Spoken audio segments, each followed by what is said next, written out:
The chairperson of the African Union Commission, Mahmoud Ali Yusuf, has actually congratulated President Yoweri Kaguta Museveni of Uganda for becoming, for clinching back his seat, of not just clinching, but of course retaining his seat as the president. And of course, he also commended the work that was done by the African Union team of delegation led by, of course, the former president of Nigeria, Goodluck Jonathan.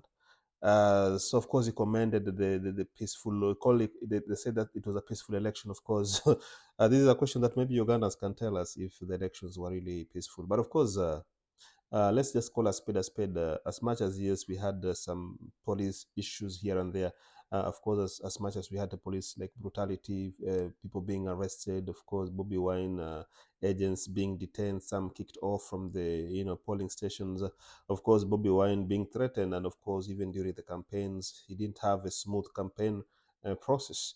We can say that this time around, maybe the elections were not that much as usual. Of course, you know how Ugandan elections are. We usually have a lot of skirmishes. Of course, you have people losing their lives. We have demonstrations, of course, clashes in the cities, especially in Kampala. But this time around, despite that, yes, it has been silent. Maybe one reason also is because sometimes people can be tired of election processes.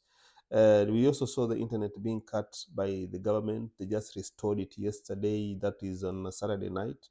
And after the declaration of Museveni, yes, of course, Museveni won the election with over 71%. Bobby Wine also had roughly 20 point something, is it 20 or 21%? Uh, so that's the results. Of course, Museveni winning his seventh term in office.